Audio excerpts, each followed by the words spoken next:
Hi everyone, कैसे हो आप सभी लोग। आई होप आप लोग अच्छे होंगे। मैं हूं राहुल जायसवाल एंड स्वागत करता हूं आप सभी का एक बार फिर हमारे यूट्यूब चैनल JR ट्यूटोरियल्स में। फ्रेंड्स, आज अगेन आपके सामने एक मोस्ट इंपॉर्टेंट साइंस का लेक्चर वीडियो लेकर आ गया हूं दोस्तों, जिसमें हम पढ़ने वाले हमारे 9th स्टैंडर्ड के लिए एक न्यू चैप्टर, एक फ्रेश चैप्टर की शुरुआत करने जा रहे हैं दोस्तों, जिसका नाम है chapter number 8, useful and harmful microbes. जी हाँ दोस्तों, आप लोग को ये चैप्टर का काफी दिनों से इंतजार होगा। आप लोग कमेंट करते कंटिन्यूसली कि सर चैप्टर नंबर 8 का वीडियो लेकर आओ, तो बहुत दिनों से आपका मैंने कमेंट देखा एंड आप लोग को यहाँ पे लेकर आ गया हूं आपके लिए फिर से हमारा चैप्टर नंबर 8, जिसका नाम है useful and harmful micro organism. तो जनरली ये जो चैप्टर है, इसमें हम लोग टोटल 3 लेक्चर्स कवर करेंगे। 3 लेक्चर्स में हमारे जो चैप्टर है टोटल कंप्लीट हो जाएंगे। आज हमारा पहला लेक्चर है, तो इसमें सबसे पहले हम लोग को स्टडी करना है यूजफुल एंड हार्मफुल माइक्रोब्स का लेक्चर नंबर 1। तो पहला लेक्चर में देखो, यूजफुल एंड हार्मफुल माइक्रोब्स। तो ये माइक्रोब्स का मतलब क्या होता है? Micro organism. तो वी नो दैट कि हमारे पूरे अर्थ के ऊपर, पूरे संसार में बहुत सारे छोटे छोटे टाइप के माइक्रो ऑर्गेनिजम्स प्रेजेंट होते हैं, हमें यह चीज पता है। अब वो जो माइक्रो ऑर्गेनिजम्स होते हैं वो या तो हमारे लिए यूजफुल हो सकते हैं, यानी कि काम आ सकते हैं, हमारे लिए कुछ फायदेमंद हो सकते हैं, या फिर वो जो माइक्रो ऑर्गेनिजम्स होते हैं वो हमारे लिए नुकसान पहुंचा सकते हैं, हमको बीमार कर सकते हैं, हमारे लिए बहुत ज्यादा प्रॉब्लम क्रिएट कर सकते हैं। ठीक है, तो ये सभी चीज को हम लोग को नोटिस करना है। तो सबसे पहले तो हम लोग चर्चा करेंगे बारी बारी से। आज के इस लेक्चर में थोड़ा सा यूजफुल माइक्रो ऑर्गेनिज्म क्या होता है उसके बारे में चर्चा करूंगा 2-3, एंड उसके बाद हम लोग नेक्स्ट लेक्चर जब लेकर आएंगे उसमें आपको और ज्यादा चर्चा करेंगे। तो आज का जो वीडियो है, सबसे पहले शुरुआत करते हैं इस वीडियो की, जिसमें सबसे पहला जो टॉपिक हमें पढ़ना है वो है हमारा यूजफुल माइक्रो ऑर्गेनिज्म। जो हमें माइक्रो ऑर्गेनिज्म जो काम आता है, यानी कि जो यूज होता है, उसके बारे में हम लोग पढ़ने वाले हैं। तो यूजफुल माइक्रोब्स। ओके, अब देखो यूजफुल माइक्रोब्स की बात करें तो ऑब्वियसली बहुत सारे ऐसे माइक्रो ऑर्गेनिजम्स होते हैं जो हमें यूज होते हैं। अब यूज किस प्रकार हम लोग करते हैं? या तो हम लोग उसको यूज करते हैं ऐसे खाने का मटेरियल, यानी कि हम लोग कुछ चीज खा रहे हैं उसका बना हुआ, तो हम लोग को एनर्जी मिल रही है या फिर प्रोटीन मिल रहा है, या फिर कुछ ऐसे माइक्रो ऑर्गेनिज्म होते हैं जिसका हम लोग दवाई के रूप में इस्तेमाल करते हैं। वो सब चीज मैं आपको आगे बताऊंगा, आपको डिटेल में समझ में आएगा, कोई भी चिंता करने की बात नहीं है। या फिर कुछ माइक्रो ऑर्गेनिज्म होते हैं वो किसी प्रोसेस में काम आता है, यानी कि फर्मेंटेशन वगैरह है, जो भी मैं चर्चा करूंगा अभी आपको, तो उसमें काम आते हैं। तो सबसे पहले हम बारी बारी से समझने की कोशिश करेंगे कि कौन कौन से यूजफुल माइक्रो ऑर्गेनिजम्स होते हैं। तो सबसे पहला हमारा यूजफुल माइक्रो ऑर्गेनिज्म जो होता है, जिसका नाम है दोस्तों लैक्टोबैसिलाई। ये बहुत ही फेमस बैक्टीरिया है, ठीक है ना। एक बैक्टीरिया का नाम है लैक्टोबैसिलाई। एक तरीके का कीड़ा समझ लो, एक बैक्टीरिया होता है जो कि हम लोग को आंखों से दिखाई देगा नहीं, बहुत छोटे होते हैं ये लोग, ठीक है। तो लैक्टोबैसिलाई, सबसे पहले आपको बता दूं कि ये होता क्या है। Lactobacilli is a bacteria which is present into your curd. आपका जो दही होता है, कर्ड जो होता है दोस्तों, ये इसके अंदर प्रेजेंट होता है। एग्जाम्पल कर्ड हो गया, ठीक है, योगर्ट, चीज वगैरह जो होते हैं, ठीक है ना, योगर्ट हो गए, ठीक है। तो ये सब चीज में दोस्तों प्रेजेंट रहता है आपका कौन सा? लैक्टोबैसिलस। तो होता क्या है दोस्तों, नॉर्मली वी नो दैट कि हमारा जो योगर्ट या फिर दही की बात मैं करूं, कर्ड की बात करूं, ये बनता कैसे है? दूध से बनता है। आपको पता है कि आपके घर में भी दही जमाते होंगे अगर, फॉर एग्जांपल बहुत सारे जो हमारे जैसे मिडिल क्लास लोग जो होते हैं वो क्या करते हैं, लाइक टोप में कुछ दूध अगर रहता है उसको थोड़ा सा गर्म करके ठंडा कर दो और उसके बाद उसमें थोड़ा सा दही ला के डाल दो एंड कुछ देर छोड़ दो, यानी कि 6-7 आवर्स छोड़ दो ना, तो वो क्या हो जाता है, दही बन जाता है पूरा पूरा, उसको हम लोग खा सकते हैं। करेक्ट है। तो आपको पता है कि दूध से दही बनता है। अब दूध से दही बनने का प्रोसेस है वो क्या होता है कि जो आपका दूध होता है ना, उसमें एक प्रोटीन जैसा चीज प्रेजेंट होता है जिसको हम लोग बोलते हैं लैक्टोस, ठीक है। तो वो लैक्टोस क्या होता है, वो दूध के अंदर प्रेजेंट रहता है in the form of sugar. आप बोल सकते हो कि आपका दूध है उसमें क्या है प्रेजेंट, लैक्टोस प्रेजेंट है। तो लैक्टोस जो प्रेजेंट होता है दोस्तों, ये लैक्टोस जो है वो कन्वर्ट हो जाता है किसके अंदर, लैक्टिक एसिड के अंदर। यही इंपॉर्टेंट चीज आपको याद रखना है। लैक्टोस जो है वो कन्वर्ट हो जाता है लैक्टिक एसिड के अंदर। अब ये जो लैक्टोस कन्वर्ट होता है लैक्टिक एसिड के अंदर, वो किसके वजह से कन्वर्ट होता है? क्योंकि उसके अंदर एक बैक्टीरिया आ जाता है जिसका नाम था दोस्तों लैक्टोबैसिलाई। तो जब लैक्टोबैसिलाई नाम का जो बैक्टीरिया है वो हमारा लैक्टोस के ऊपर आएगा, उसके ऊपर रिएक्शन करेगा, तब वो जाके कन्वर्ट होगा हमारा लैक्टोस किसके अंदर, लैक्टिक एसिड के अंदर। और इसी प्रकार आपका जो दूध है, ठीक है ना, जो आपका लैक्टोस था उसके अंदर धीरे धीरे वो आपने क्या किया, दही डाल दिया, एक्स्ट्रा दही डाला उसके अंदर, तो क्या किया, बैक्टीरिया थे। अब आपको पता था, ये एक चीज मैंने बहुत पहले भी बताया हुआ है कि bacteria have a very high power of regeneration, यानी कि बहुत फास्ट अपने आप को मल्टीप्लाई करते हैं। तो एक बैक्टीरिया अगर भी आपने डाला होगा, 1 से 2 बन जाएंगे, 2 से 4, एंड विद इन कुछ आवर्स, ठीक है ना, कुछ घंटों में पूरे दूध में फैल जाएंगे एंड जो भी दूध के अंदर लैक्टोस था उसको कन्वर्ट कर देंगे लैक्टिक एसिड में। एंड जैसे कि आपको पता है दोस्तों, एसिड खट्टा होता है, इसके लिए आपका जो दही होता है वो आपको थोड़ा खट्टापन टेस्ट आता है, क्योंकि उसके अंदर क्या आ गया, अब लैक्टिक एसिड आ गया उसके अंदर, ठीक है। अब उसके अंदर लैक्टोस नहीं रहा कि नेचुरल शुगर था वो लैक्टोस। इसके लिए आप नॉर्मली दूध पीते हो तो आपको हल्का सा मीठापन में लगता है, ठीक है ना। अलग बात है कि शक्कर भी आप ऐड करते हो, लेकिन नॉर्मल भी थोड़ा सा वो मीठापन रहता है, वो खट्टा नहीं लगता है। लेकिन वही चीज जब दही बन जाती है, यानी कि लैक्टोबैसिलाई जो बैक्टीरिया उसके अंदर आ गया और उसने लैक्टोस को कन्वर्ट कर दिया लैक्टिक एसिड में, अब वो क्या करेगा, थोड़ा सा खट्टापन लगेगा। इसके लिए क्यों? क्योंकि उसके अंदर एसिड आ गया। करेक्ट है। तो ये चीज होता है हमारा लैक्टोज में और लैक्टोज में। और नॉर्मली क्या होता है, जिसके वजह से जो पीएच होता है ना, पीएच आपको पता होगा, दैट इज पीएच लेवल होता है हर चीज का। जो एसिड मटेरियल होता है, जो बेसिक मटेरियल होता है, जिसको अल्कलाइन भी बोलते हैं, हर एक का एक पीएच लेवल होता है। ठीक है। तो हमारा जो दूध था ना, उसका जो पीएच लेवल होता है वो नॉर्मल होता है, यानी कि बेसिक नेचर होता है, या फिर न्यूट्रल आप बोल सकते हो। लेकिन वही अगर हम बात करें लैक्टिक एसिड में जब कन्वर्ट हो जाएगा, यानी कि आपका जब दूध दही में कन्वर्ट हो जाएगा, तो उसका पीएच जो है वो क्या हो जाएगा, 7 से लेस हो जाएगा। 7 से जब लेस हो जाता है तो क्या हो जाता है, वो एसिड में कन्वर्ट हो जाता है। इसके लिए जो भी चीज हम लोग टेस्ट कर रहे हैं, यानी कि दही वगैरह जो टेस्ट करते हैं, वो थोड़ा सा खट्टापन में लगता है। तो ये भी चीज याद रखना है। और जो पीएच का जो चेंज होता है ना, जो चेंजेस ऑफ पीएच होता है दोस्तों, इसी को हम लोग क्या बोलते हैं, कोएगुलेशन ऑफ मिल्क।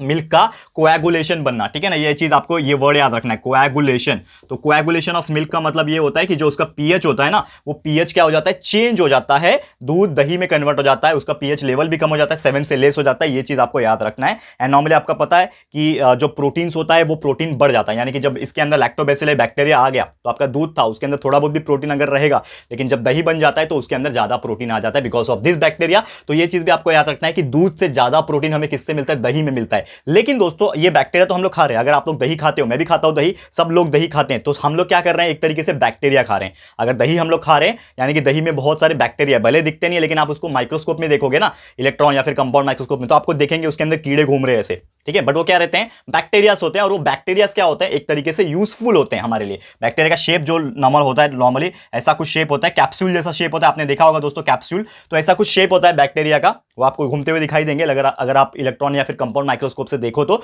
लेकिन दोस्तों यहाँ पे मुद्दे की बात यह है कि वो बैक्टीरिया भले ही हम लोग खा रहे हैं, लेकिन उससे कोई भी हमें नुकसान नहीं पहुंच रहा है, उल्टा हमें ताकत मिल रहा है। क्या ताकत मिल रहा है, आपको न्यूट्रिएंट्स मिल रहा है, आपको प्रोटीन मिल रहा है, आपको बॉडी बिल्डिंग में हेल्प करेगा। और आपका जो स्टमक है और गुड बैक्टीरिया से, उसको हमारे स्टमक के अंदर और हमारे इम्यून सिस्टम को वो बूस्ट करेगा, बेटर करने का काम करता है। इसके लिए हम लोग दूध जो है तो पीते ही हैं, लेकिन कभी कभी हमारा जब तबियत या फिर हाजमा खराब होता है तो हम लोग दही खाते हैं, क्योंकि वो गुड बैक्टीरिया को जो है वो प्रोड्यूस कर सकता है।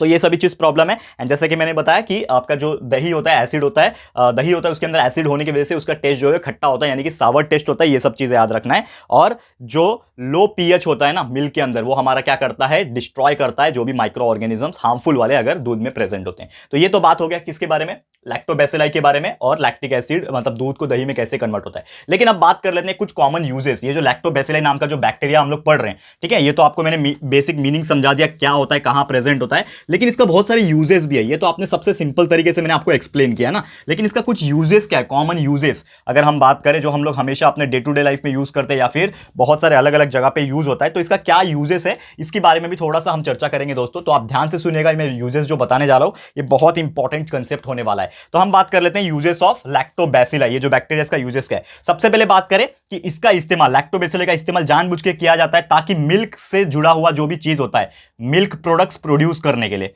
मिल्क प्रोडक्ट्स क्या हो सकता है, जैसे कि आपका कर्ड हो गया, दही, जो मैंने आपको बात किया, अभी दही बनाना है तो सबसे पहली बात, दही तो नेचुरली बनता नहीं है। अगर आपको पता होगा कि दही बनाया जाता है, कैसे बनाया जाता है, दूध में दही मिला के, यानी कि बैक्टीरिया लैक्टोबैसिलाई डाल के दही बन जाता है। ये जो फैक्ट्रीज होती है ना, जो बड़ी बड़ी फैक्ट्रीज है जो दूध दही या फिर उसके प्रोडक्ट बनाते हैं, तो वो लैक्टोबैसिलाई बैक्टीरिया उनके पास प्रेजेंट होता है। योगर्ट हो गया, ठीक है ना, चीज हो गया, तो ये सभी चीज, बहुत सारे ऐसे चीजें आप देखोगे, ठीक है ना, cheese etcetera, there are so many types of milk product जिसका इस्तेमाल होता है लैक्टोबैसिलाई का यूज करके, और उसको बनाया जाता है, फिर उसको बेचा जाता है। करेक्ट है, ये सबसे पहला चीज हो गया। सेकंड चीज मैं बोलूंगा कि लैक्टोबैसिलाई जो है ना, वो आपका अचार वगैरह बनाने में काम आता है। जो पिकल्स होते हैं, पिकल्स हो गए, वेजिटेबल्स के पिकल्स हो गए, अचार हो गया, फिर सीडर हो गया। सीडर आपको पता है एप्पल का जूस बनता है, सीडर जिसको बोलते हैं, सीडर यानी कि एप्पल का जूस होता है। फिर विनेगर हो गया, ये सभी चीज जो है बनाने के लिए आपका लैक्टोबैसिलाई अगेन यूज होता है। फिर और हम बात करें, लैक्टोबैसिलाई जो होता है इसका इस्तेमाल होता है साथ ही में आपका अगर पेट खराब है, ठीक है ना, एब्डोमिनल डिस्कंफर्ट जिसको बोलते हैं, ठीक है ना, एब्डोमिनल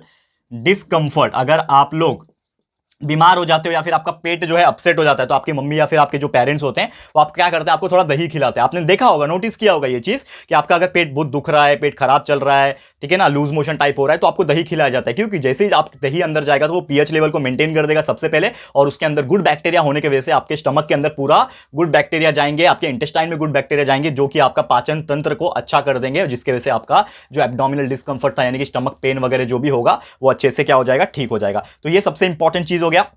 ओके तो एब्डोमिनल डिस्कम्फर्ट ठीक होने के लिए लगता है। एंड साथ ही में ये जो लैक्टोबैसिलस नाम का बैक्टीरिया है ना, ये फॉडर में भी इस्तेमाल होता है। फॉडर मतलब क्या होता है? चारा, ठीक है ना। जो चारा जो होता है ना, चारा जो बहुत सारे सूखे पत्तियां और बहुत सारे घास जो बच जाते हैं खेती करके, तो उसमें ये जो बैक्टीरिया है लैक्टोबैसिलाई को मिक्स किया जाता है, ठीक है ना, मिक्स किया जाता है और उसमें डाला जाता है। क्यों? क्योंकि जब ये जो है चारा जब एनिमल्स को खिलाया जाएगा, जो डोमेस्टिक एनिमल्स जो होते हैं उसको जब खिलाया जाएगा दोस्तों, तो क्या होता है उनके लिए बहुत फायदेमंद होता है एंड वो बहुत ही अच्छा एक तरीके से उनके असर करता है और जिसकी वजह से वो लोग बहुत ही अच्छा मिल्क प्रोड्यूस कर सकते हैं या फिर जो भी जो डोमेस्टिक एनिमल्स होते हैं उनके लिए बहुत ज्यादा ये क्या होता है? फायदा होता है। तो एज ए फॉडर भी इसका इस्तेमाल होता है। And last but not the list कि ये जो लैक्टोबैसिलाई है ना, इसका एक और इस्तेमाल होता है कि लैक्टोबैसिलाई जो है आपका ब्रेड वगैरह बनाने में भी काम आता है, ठीक है ना। बहुत सारे टाइप्स के ब्रेड होते हैं ना, आपको पता ही होगा दोस्तों, ठीक है। तो बहुत सारे टाइप के ब्रेड्स हो गए, पाव वगैरह हो गए। इसके अलावा एक और बैक्टीरिया होता है जो ब्रेड और पाव बनाने में काम आता है, ईस्ट नाम का, लेकिन उसके बारे में मैं थोड़ा सा बाद में चर्चा करूंगा। आज हम लोग सिर्फ लैक्टोबैसिलाई और एक राइजोबियम बैक्टीरिया उसके बारे में चर्चा करेंगे इस वीडियो के अंदर, ठीक है। तो ब्रेड्स हो गए, जितने भी टाइप के ब्रेड्स हो गए, ऑल टाइप्स का ब्रेड हो गया, पाव वगैरह जो हम लोग बोलते हैं, ये सभी चीज जो है इसका इस्तेमाल करते हैं लैक्टोबैसिलाई का, जिससे ये सब चीज बना जा सकते हैं, ठीक है दोस्तों। तो उम्मीद करता हूं कि ये पर्टिकुलर टॉपिक आपको बहुत ही इजीली समझ में आ गया होगा। बहुत सिंपल चैप्टर है देखा जाए तो, एंड काफी अंडरस्टैंड बोलते हैं ना हम लोग कि इजीली समझ में आए, ऐसा कुछ चैप्टर है। तो आप जो भी मैं बोल रहा हूं अगर आप ध्यान से सुनोगे और अगर आपको नोट्स भी बनाना है तो जो भी मैं बोल रहा हूं आप नोट डाउन करते जाओगे तो आपका जो नोट्स है वो भी एक तरीके से प्रिपेयर हो जाएगा और आपका कंसेप्चुअल नॉलेज तो क्लियर होगा ही, इतनी मेरी गारंटी है। क्लियर है दोस्तों? तो ये था हमारा आज का पहला टॉपिक जिसका नाम था यूजफुल माइक्रो ऑर्गेनिज्म से सबसे पहला बैक्टीरिया जिसका नाम है लैक्टोबैसिलाई।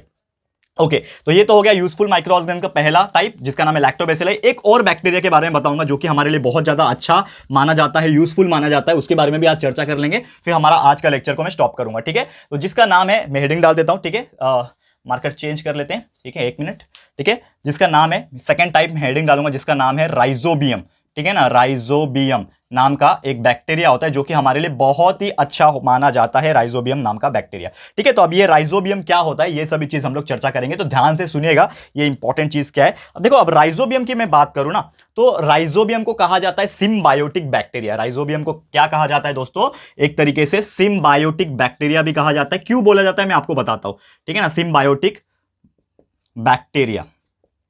तो सबसे पहली सवाल ये उठता है दोस्तों कि ये जो राइजोबियम है ये होता क्या है। पहली बात, ये राइजोबियम जो है, ये बैक्टीरिया जो है, ये कहां इस्तेमाल होता है। तो देखो, एक सबसे इंपॉर्टेंट चीज मैं बताऊंगा, आपने ये वर्ड सुना होगा, ठीक है ना। मैं मार्कर चेंज करके बताता हूं आपको, ठीक है ना। ये वर्ड जो है, ये वर्ड आपने सुना होगा, लेग्यूमिनस प्लांट। लेग्यूमिनस प्लांट क्या होता है दोस्तों, आपने सुना है कभी? अगर नहीं सुना होगा कोई बात नहीं दोस्तों, मैं बता दूंगा, आप ध्यान से सुनो, हर चीज आपको मैं क्लियर करा के दूंगा। लेग्यूमिनस प्लांट एक ऐसे टाइप के प्लांट्स होते हैं जिसमें से जो प्रोडक्ट मिलता है, यानी कि जो भी उनका फ्रूट होता है, मतलब जो भी उनका उगता है, वो अगर हम लोग खाएंगे तो हमें प्रोटीन मिलता है बदले में। तो यानी कि leguminous plant is the protein producing plant, ठीक है ना। प्रोटीन को प्रोड्यूस करने वाले प्लांट को हम लोग क्या बोलते हैं? लेग्यूमिनस प्लांट बोलते हैं।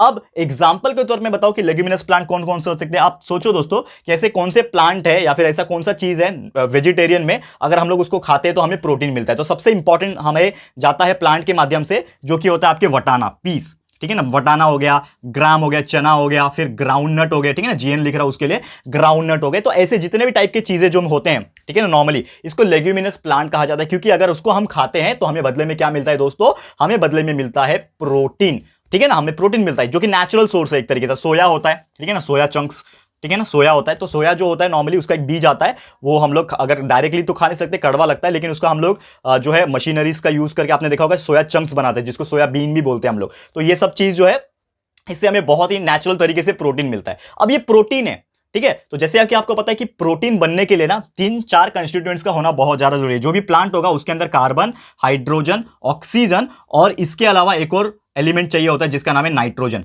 तो हर चीज में ना carbon, hydrogen, oxygen naturally present रहता है, लेकिन ये जो नाइट्रोजन है ना, वो सिर्फ और सिर्फ प्रेजेंट होता है लेग्यूमिनस प्लांट के अंदर। मतलब जो ऐसे टाइप के प्लांट्स होते हैं, वटाना, चना, ग्राउंडनट, सोया, ऐसे टाइप के जो प्लांट्स होते हैं ना, उसी में सिर्फ नाइट्रोजन अलग से प्रेजेंट होता है। अब सवाल ये उठता है कि नेचुरल तरीके से कार्बन, हाइड्रोजन, ऑक्सीजन मिल जाता है, लेकिन नाइट्रोजन कहां से आता है? तो नाइट्रोजन आता है दोस्तों जमीन में से। तो जैसे कि आपको पता है हमारे एटमॉस्फेयर में 78% क्या है? नाइट्रोजन प्रेजेंट है। और आपने इसके पहले जो चैप्टर था आपका, like 8 I guess 7th chapter था, उसमें उसमें मैंने आपको एक्सप्लेन भी किया था इसके बारे में थोड़ा सा एक्स्ट्रा, आपको शायद पता होगा वो चीज, नहीं देखा होगा वीडियो तो आप दोबारा देख सकते हो, हमारा 7 चैप्टर का वीडियो, हर चीज अपलोड हो रहे हैं दोस्तों, कोई चिंता करने की बात नहीं, कोई पैनिक करने की जरूरत नहीं, आपको जैसे पहले थे हर चीज के वीडियोस वैसे मिल जाएंगे, थोड़े से दिनों का इंतजार तो दो मेरे को, मैं आपके लिए हूं ना मेहनत करने के लिए दोस्तों, आप लोग बस फायदा उठाओ वो चीज का, हर चीज देखो, दोबारा से वीडियो देखो, हर चीज क्लियर हो जाएगा। तो सबसे पहली बात मैं बताया आपको कि नाइट्रोजन कहां से आता है, एटमॉस्फेयर से, लेकिन डायरेक्टली प्लांट जो है नाइट्रोजन को ले नहीं सकता, जैसे कार्बन डाइऑक्साइड को एटमॉस्फेयर से लेता है वैसे नाइट्रोजन को डायरेक्ट नहीं ले सकता, तो क्या करता है, नाइट्रोजन जो होता है वो सॉइल के थ्रू एब्जॉर्ब हो जाता है in the form of nitrates and nitrites,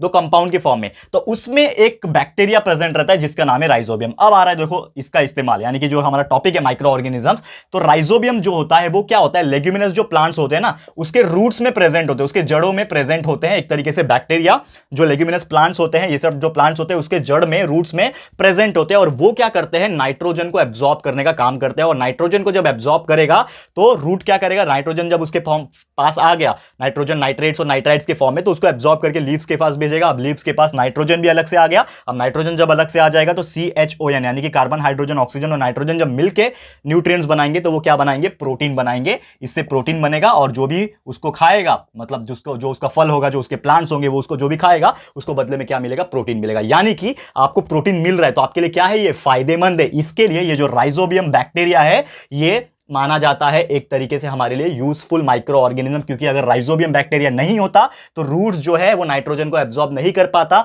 और अगर रूट्स नाइट्रोजन को एब्जॉर्ब नहीं कर पाता यानी कि ये प्लांट्स में नाइट्रोजन नहीं होता, और नाइट्रोजन जब नहीं होता तो ये प्रोटीन भी नहीं बना पाता, CHO से सिर्फ या तो कार्बोहाइड्रेट्स बन सकता है या तो फैट्स बन सकता है, लेकिन प्रोटीन के लिए नाइट्रोजन होना बहुत जरूरी है। तो इन शॉर्ट राइजोबियम के वजह से ही ये जो प्रोटीन बनने का जो प्रोसेस है ये पॉसिबल हो पाता है, ठीक है ना दोस्तों। तो ये बहुत ही इंपॉर्टेंट चीजें आपको याद रखना है। तो नॉर्मली लिविंग रूट नोड्यूल्स में प्रेजेंट रहता है हमारा ये जो बैक्टीरिया है, जो कि नाइट्रेट्स और नाइट्राइट्स कन्वर्ट करता है और अमाइनो एसिड्स को भी बना लेता है साथ में, एंड हमारा एक्सचेंज ऑफ गैसेस करता है, यानी कि नाइट्रोजन एब्जॉर्ब करके नाइट्रेट्स और नाइट्रेट्स में कन्वर्ट करना, एक्सचेंज ऑफ गैसेस करता है, और ये हमारा क्या करता है, एक तरीके से नाइट्रोजन फिक्सेशन कराता है, जो कि ऑलरेडी मैंने पढ़ाया हुआ है हमारे 7th चैप्टर में। क्या होता है nitrogen fixation, that is the conversion of nitrogen into nitrites and nitrates, ठीक है दोस्तों। तो ये चीज आपको याद रखना है। तो ये बहुत ही इंपॉर्टेंट कंसेप्ट था। एंड एक और इसका फायदा ये होता है ना दोस्तों कि राइजोबियम बैक्टीरिया क्या होता है कि जब भी वो रूट्स में प्रेजेंट होते हैं, ठीक है, रूट्स में जब प्रेजेंट होते हैं और रूट्स में प्रेजेंट होने की वजह से वो पूरे सॉइल में मिक्स हो जाते हैं, तो जो सॉइल में राइजोबियम बैक्टीरिया रहता है ना उस पर अगर खेती की गई तो एक तरीके से वो नेचुरल फर्टिलाइजर जैसा काम करता है, यानी कि अलग से कोई भी केमिकल फर्टिलाइजर डालने की जरूरत नहीं पड़ती, जिसकी वजह से ये राइजोबियम होने की वजह से फार्मर्स जो होते हैं, जो किसान होते हैं ना, उनको बहुत ज्यादा हेल्प मिलती है, बहुत ज्यादा फायदा उनको पहुंचता है, जिसके हेल्प से वो लोग अपना जो खेती है बहुत प्रॉपर तरीके से एंड बिना किसी केमिकल फर्टिलाइजर को ऐड किए हुए कर पाते हैं, जिसकी वजह से उनकी जमीन का भी कोई नुकसान नहीं होता है, फसल भी काफी अच्छी होती है। तो इसका मतलब क्या हो गया कि राइजोबियम फिर से कहीं ना कहीं काम आ रहा है, and that's why it is considered as the useful micro organism. है तो बैक्टीरिया, है तो माइक्रो ऑर्गेनिज्म, लेकिन फिर भी हमारे हेल्प करता है, हमारे लिए काम आता है, यूजफुल है, that's why it is considered as the useful micro organism. Clear है दोस्तों। तो बस आज के लिए इतना ही, जिसमें हमने 2 टॉपिक पढ़ा, दैट इज हमारे यूजफुल माइक्रो ऑर्गेनिज्म। सबसे पहला हमने पढ़ा लैक्टोबैसिलाई, जो कि बहुत ज्यादा यूजफुल है। सेकंड पढ़ा राइजोबियम। एक और है दोस्तों, यहां पे ऐसे देखा जाए तो और 2 से 3 हमारे यूजफुल है, लेकिन उसको हम लोग पढ़ेंगे हमारे अगले लेक्चर में, जिसका नाम ईस्ट है। एंड बात करें जिसको हम लोग बोलते हैं एक तरीके से एंटीबायोटिक्स कैसे बनता है, वो भी आपको प्रोसेस बताएंगे, लेकिन आपको एक लेक्चर का और इंतजार करना पड़ेगा। तो ये था हमारा पहला लेक्चर। अगला लेक्चर आपको जल्द से जल्द मिल जाएगा, उसमें आप देख लेना कि किस प्रकार होता है हमारा use of useful micro organism, ठीक है। तो आज के लिए इतना ही। हमारा ये लेक्चर आपको कैसा लगा दोस्तों, प्लीज हमें कमेंट करके बताना दोस्तों। बहुत मेहनत कर रहा हूं दोस्तों आप लोग के लिए दोबारा वीडियो बनाने में, जैसे आपको बताया था कुछ प्रॉब्लम हो गया था, दैट्स वाई कुछ पुराने वीडियोस डिलीट हो गए, ठीक है। बट दोस्तों बहुत दुख हुआ मुझे भी, जितना आपको दुख हुआ रहेगा, लेकिन मतलब मेरे आंख से आंसू आ गए थे। लेकिन दोस्तों मैं आप लोग से यही बस एक तरीके से रिक्वेस्ट करूंगा कि आपके लिए जो हम लोग दोबारा वीडियो बना रहे हैं ना, आप दोबारा देखिए दोस्तों, क्योंकि बहुत मेहनत लग रहा है वीडियो बनाने में। तो जिन लोग अभी एग्जाम्स आने वाले हैं या फिर चल रहे हैं, तो उनको ये बहुत हेल्प करेगा। नोट्स के फॉर्म में भी आपको ये एक तरीके से लिखा के दे रहा हूं, यानी कि जो बोर्ड पे लिख रहा हूं वो आप लोग के लिए नोट्स आप प्रिपेयर कर सकते हो साथ में, और हर चीज आपको कंसेप्चुअल नॉलेज मिल जाएगा, ठीक है दोस्तों। तो प्लीज हमें कमेंट करके बताइएगा, सपोर्ट जरूर से कीजिएगा हम लोग को, आप लोग के लिए हम बहुत मेहनत कर रहे हैं दोस्तों, सपोर्ट कीजिएगा। एंड अगर ये वीडियो आपको पसंद आए तो वीडियो को लाइक करो, शेयर करो टू द मैक्सिमम पीपल। जितने भी 9th स्टैंडर्ड के स्टूडेंट्स हैं उनको बताओ कि आ गया है वापस से वीडियोस, तो आप फटाफट से देख लो दोस्तों। तो फटाफट से 9th स्टैंडर्ड स्टूडेंट को शेयर करो। एंड अगर आपने चैनल को सब्सक्राइब नहीं किया तो फटाफट से हमारे चैनल को सब्सक्राइब कर देना, साथ में बेल आइकन को प्रेस कर देना, ताकि जब भी हम लोग वीडियो लेकर आएंगे आप लोग को नोटिफिकेशन मिलती रहेगी, ठीक है फ्रेंड्स। तो मिलते हैं हमारे अगले वीडियो में। ये वीडियो देखने के लिए thank you and good bye.